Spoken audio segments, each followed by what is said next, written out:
நீங்கள் பார்த்து ரசித்துக் கொண்டிருப்பது பந்தல் மீடியா இந்தியா தொலைக்காட்சி.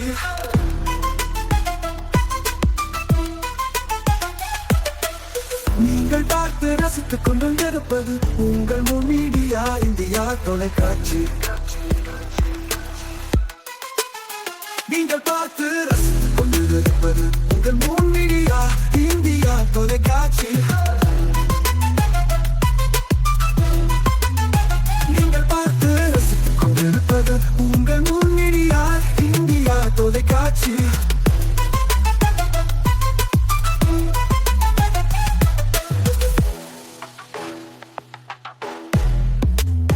ஒரு திருக்குறள். அறத்துப்பால். வாழ்க்கை துணை நலம். மனைமாட்சி இல்லாள்கண் இல்லாயின் வாழ்க்கை எனைமாட்சி தாயினும் இல். விளக்கம். இல்வாழ்க்கைக்கு தக்க நற்பண்பு மனைவியிடம் இல்லையானால் ஒருவனுடைய வாழ்க்கை வேறு எவ்வளவு சிறப்புடையதாயினும் பயனில்லை.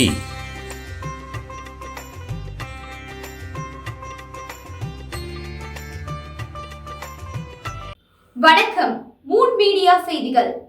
இன்றைய தலைப்புச் செய்திகள். பள்ளி மாணவர்களுக்கு லேப்டாப் வழங்கும் திட்டம் ஆளுநர் முதல்வர் தொடங்கி வைத்தனர்.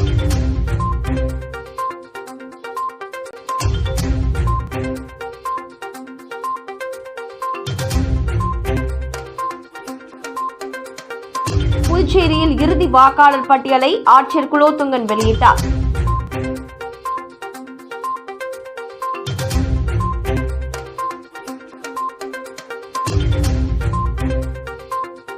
சூரிய மின்சக்தி விழிப்புணர்வு முகாம் ஆளுநர் தொடங்கி வைத்தார்.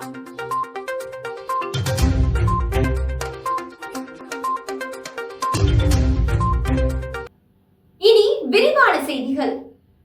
லேப்டாப் வழங்கும் திட்டத்தின் தொடக்க விழா ஆளுநர் கைலாஷ்நாதன், முதல்வர் ரங்கசாமி பங்கேற்பு. புதுச்சேரி அரசு மற்றும் அரசு உதவி பெறும் பள்ளிகளில் 2022-23 கல்வியாண்டில் 12ஆம் வகுப்பு படித்த மாணவர்களுக்கும் 2025-26 கல்வியாண்டில் 11ஆம் வகுப்பு படித்த மாணவர்களுக்கும் இலவச லேப்டாப் வழங்கப்படும் என முதல்வர் ரங்கசாமி அறிவித்தார். அதன்படி புதுச்சேரி கல்வி பள்ளி கல்வித்துறையில் சார்பில் மாணவ மாணவிகளுக்கு இலவச லேப்டாப் வழங்கும் விழா ஏம்பலம் மறைமலை அடிகள் அரசு மேல்நிலைப் பள்ளியில் நடைபெற்றது. கல்வி அமைச்சர் நமச்சிவாயம் தலைமை தாங்கினார்.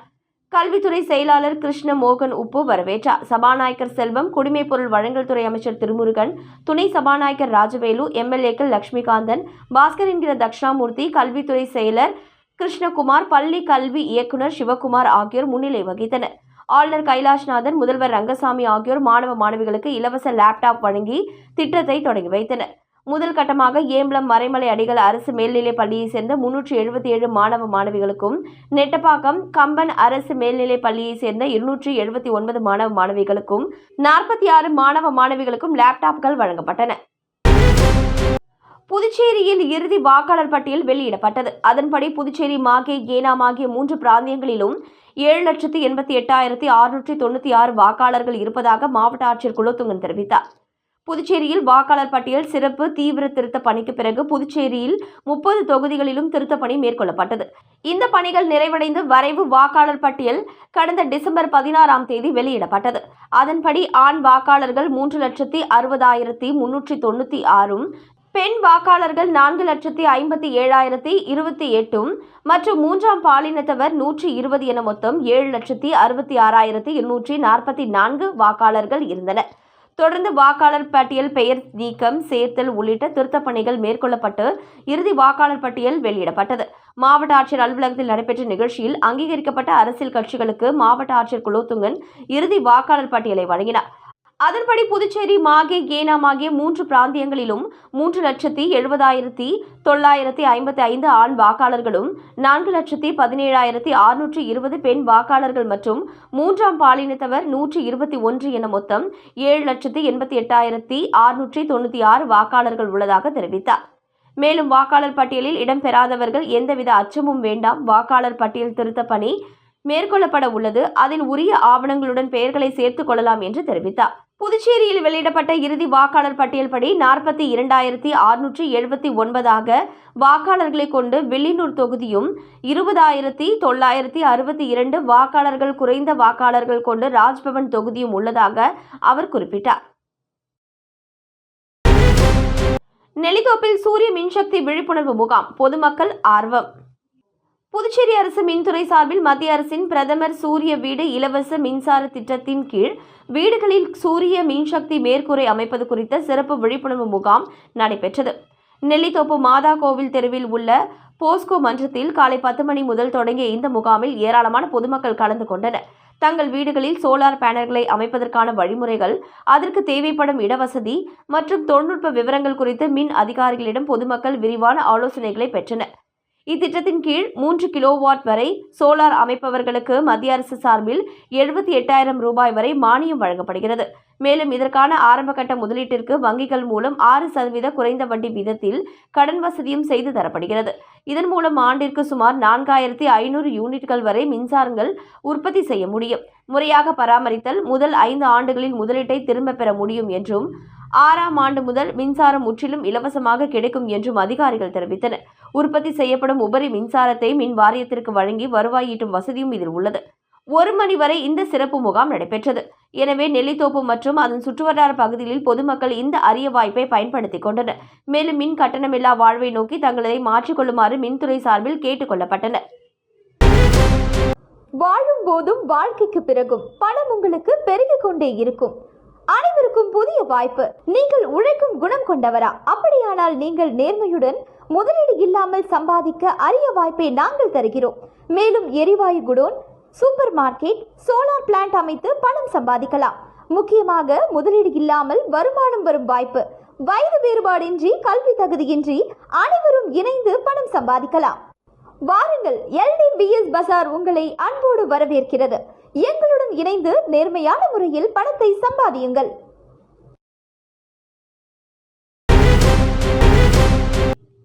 புதுச்சேரி தொழிற்சங்க மையம் லேபர் காங்கிரஸ் சார்பில் தொழிலாளர் கோரிக்கையை வலியுறுத்தி அண்ணா சிலை அருகே ஆர்ப்பாட்டம் நடைபெற்றது. நாடு முழுவதும் நடைபெறும் மற்றும் தொழிலாளர் தொழிற்சங்கங்களின் போராட்டத்திற்கு ஆதரவாக நடைபெற்ற போராட்டத்திற்கு தொழிலாளர் காங்கிரஸ் தலைவர் பிரபுராஜ் தலைமை தாங்கினார். மோகனகிருஷ்ணன், ஜானகி, அந்தோணி, உதயசங்கர் ஆகியோர் முன்னிலை வகித்தனர். சங்க நிர்வாகிகள் மீன் விற்பனை தொழிலாளர் சங்கம், ராஜசேகரன், ரூபன், உதயா, PRTC ஒப்பந்த ஊழியர்கள் சங்கம், கார்த்திகேயன், ஏழுமலை, ஆறுமுகம், குழந்தை பாதுகாப்பு சொசைட்டி ஊழியர்கள் சங்கம், மணிகண்டன், பாண்டீஸ்வரி, குளோரியா, அழகு கலை ஒப்பனை கலைஞர்கள் சங்கம், ராஜலட்சுமி, புனிதா, மகேஸ்வரி, புவனேஸ்வரி, வீட்டு வேலை பெண்கள் சங்கம் மீனாட்சி, தையல் தொழிலாளர் சங்கம் உஷா, சத்யா, திருக்கோவில்கள் பணியாளர் சங்கம் கணேஷ், ஜெயபால், சாலையோர தொழிலாளர் சங்கம் தமிழரசன், ரகுபதி, நேரு உள்ளிட்ட 10க்கும் மேற்பட்ட சங்கத்தின் பிரதிநிதிகள் பங்கேற்றனர். ஆர்ப்பாட்டத்தில் புதிய தொழிலாளர் சட்ட தொகுப்புகளை என்ற பெயரில் 100 ஆண்டு காலம் போராடி பெற்ற தொழிலாளர் உரிமைகளை பறிக்கக்கூடாது, இந்திய அமெரிக்க ஒப்பந்தம் என்ற பெயரில் இந்திய நாட்டை அமெரிக்காவிடம் அடமானம் வைத்து விவசாயிகளை வஞ்சிக்க கூடாது, புதுச்சேரி அமைப்பு சாரா தொழிலாளர்களுக்கான சமூக பாதுகாப்பு வாரியத்திற்கு 10 கோடி ரூபாய் நிதி ஒதுக்க வேண்டும், புதுச்சேரி மீன் விற்பனை செய்யும் தொழிலாளர்களுக்கு நிரந்தர மீன் அங்காடிகளை உருவாக்கி அடிப்படை கட்டமைப்புகளை ஏற்படுத்த வேண்டும். புதுச்சேரி அரசு போக்குவரத்தில் 13 பல்வேறு கோரிக்கைகள் வலியுறுத்தப்பட்டது. கழகத்தில் PRTCயில் பல ஆண்டுகளாக பணிபுரியும் ஒப்பந்த ஊழியர்கள், ஓட்டுநர், நடத்துனர் அனைவரையும் பணி நிரந்தரம் செய்ய வேண்டும் என்பன உள்ளிட்ட கோரிக்கைகள் வலியுறுத்தப்பட்டது. புதுச்சேரி மாநில CITU சாலையோர வியாபாரிகள் சங்க கிளை திறப்பு விழா வெகு சிறப்பாக நடைபெற்றது. புதுச்சேரி மாநில CITU சாலையோர வியாபாரிகள் சங்கம் ஜிஞ்சர் ஹோட்டல் கிளை திறப்பு விழா வெகு சிறப்பாக நடைபெற்றது. சங்க பெயர் பலகையை புதுச்சேரி மாநில CITU துணைத் தலைவர் முருகன் திறந்து வைத்து மற்றும் CITU மாநில பொதுச் செயலாளர் ஸ்ரீனிவாசன் கொடியேற்றி தொடங்கி வைத்தார். இதில் மாநில பொருளாளர் ரவிச்சந்திரன், CITU மாநில நிர்வாகிகள் கொளஞ்சியப்பன், ராஜ்குமார், மதிவாணன், விஜயகுமார் வாழ்த்துரை வழங்க, சாலையோர சங்க புதுச்சேரி மாநில தலைவர் அழகர் ராஜ், செயலாளர் வடிவேல், பொருளாளர் வீரா, கொம்புராஜ், அன்பழகன், ராமசாமி, முருகன் உள்ளிட்டோர் பங்கேற்றனர். விழாவில் ஜிஞ்சர் ஹோட்டல் கிளை தலைவர் ராஜேந்திரன் தலைமை ஏற்க சங்கத்தின் செயலாளர் ஆனந்த் என்கிற பூர்ணச்சந்தர் வரவேற்புரை வழங்கினார். கிளை துணை செயலாளர் ராஜ்குமார் முன்னிலை வகித்தனர். பொருளாளர் மோகன் நன்றி உரை நிகழ்த்தினார். மற்றும் கிளை உறுப்பினர்கள் சிவகுமார், ராஜாமணி, சசிகுமார், மணி என்கிற செல்வ முருகன், மோகனராஜ், தனலட்சுமி, வளர்மதி, தெய்வானி, பிரகாஷ் மற்றும் ஏழுமலை ஆகியோர் பங்கேற்றனர். இதனைத் தொடர்ந்து சங்க உறுப்பினர்களுக்கு அடையாள அட்டை வழங்கப்பட்டது.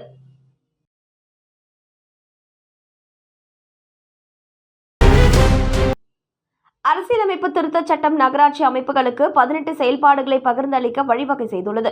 ஆனால் புதுச்சேரியில் இச்சட்டம் 4 செயல்பாடுகளை மட்டும் பகிர்ந்து அளித்து அமல்படுத்தப்பட்டுள்ளது என முதன்மை கணக்காய தலைவர் ஆர். திருப்பதி வெங்கடசாமி தெரிவித்துள்ளார்.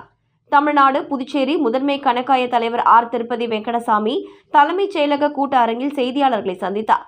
அப்பொழுது 74வது அரசியலமைப்பு திருத்தச் சட்டம் நகராட்சி அமைப்புகளுக்கு 18 செயல்பாடுகளை பகிர்ந்து அளிக்க வழிவகை செய்துள்ளது. ஆனால் புதுச்சேரியில் இச்சட்டம் 4 செயல்பாடுகளை மட்டும் பகிர்ந்து அளித்து அமல்படுத்தப்பட்டுள்ளது. அதனால் இந்த திருத்தச் சட்டம் முழுமையாக இங்கு அமல்படுத்தப்படவில்லை. மேலும் புதுச்சேரியில் 2006ஆம் ஆண்டுதான் நகராட்சி அமைப்புகளுக்கு தேர்தல் நடந்தது. இதில் தேர்ந்தெடுக்கப்பட்ட மக்கள் பிரதிநிதிகள் 2011ஆம் ஆண்டு வரை பதவியில் இருந்தனர். அதற்கு பிறகு இந்த தேர்தல் நடத்தப்படவில்லை. மேலும் புதுச்சேரியில் உள்ள நகராட்சி அமைப்புகள் சொந்த வருவாயை பெருக்காமல் புதுச்சேரி அரசின் வருவாயை சார்ந்து இயங்கி வருகின்றன. பெண்கள் மற்றும் குழந்தைகள் மேம்பாட்டுத்துறை முதியோர் ஓய்வூதியத்திற்கான விண்ணப்பங்களை மின்னணு முறையில் பெறாமல் கைமுறையாக பெற்றுள்ளது தவறு என்பதை சுட்டிக்காட்டியுள்ளோம். மேலும் புதுச்சேரி, காரைக்காலில் இறைச்சி கூடங்களை பராமரிப்பதில் பல குறைபாடுகள் இருப்பதையும் குறிப்பிட்டுள்ளோம் என்று தெரிவித்தார். இந்நிகழ்ச்சியில் புதுச்சேரி அலுவலகத்தின் தலைமை அதிகாரி சுகேந்திரன் உள்பட அதிகாரிகள் உடனிருந்தனர். கரிக்லாம்பாக்கம் ஸ்ரீ வள்ளி தேவசேனா சமேத ஸ்ரீ குமரேஸ்வரர் ஆலயத்தில் உள்ள மயில் வாகனத்திற்கு 100ஆண்டு தொடக்க விழா சிறப்பாக நடைபெற்றது. புதுச்சேரி மாநிலம் நெட்டப்பாக்கம் கொம்யூனியன் பஞ்சாயத்திற்கு உட்பட்ட கரிக்லாம்பாக்கம் கிராமத்தில் எழுந்தருளி உள்ள ஸ்ரீ வள்ளி தேவசேனா சமேத ஸ்ரீ குமரேஸ்வரர் தேவஸ்தானம் மிகவும் பழமை வாய்ந்த பல தலைமுறைகளை கண்ட திருத்தலமாகும். இந்த திருத்தலத்தில் முன்னோர்கள் வேண்டுதலை நிறைவேற்ற ஸ்ரீ குமரேஸ்வரருக்கு மயில் வாகனத்தை தயார் செய்து ஆலயத்திற்கு வழங்கினார்கள்.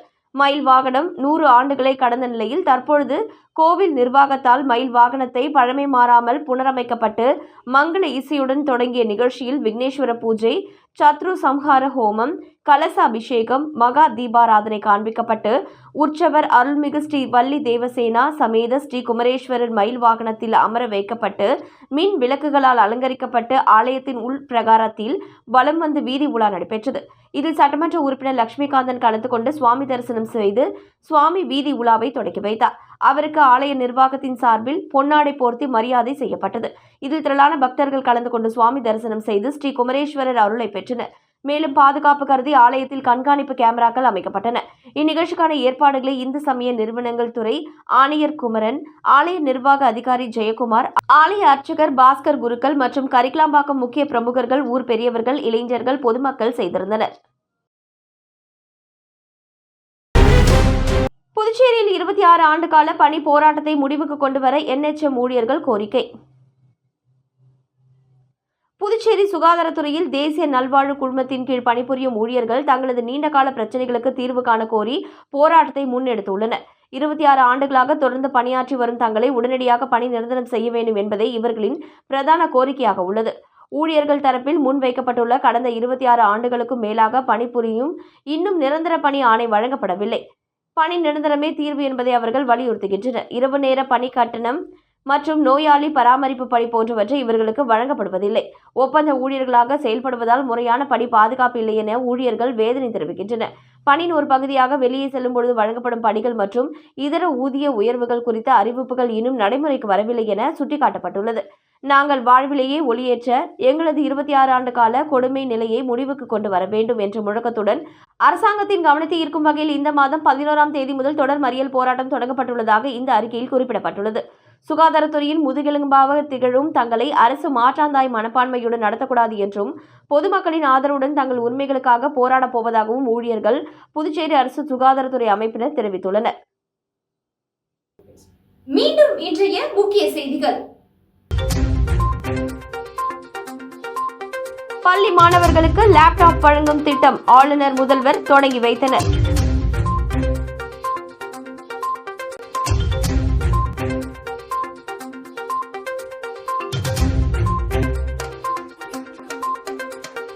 புதுச்சேரியில் இறுதி வாக்காளர் பட்டியலை ஆட்சியர் குலோத்துங்கன் வெளியிட்டார்.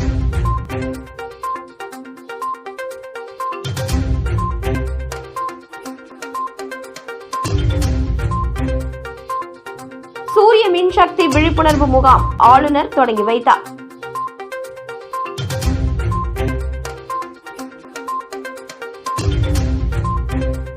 இத்துடன் செய்திகள் நிறைவடைந்தன. வணக்கம். செய்திகளை உடனுக்குடன் தெரிந்து கொள்ள மூன் மீடியா வாட்ஸ்அப் சேனலுடன் இணைந்திருங்கள். நன்றி, வணக்கம்.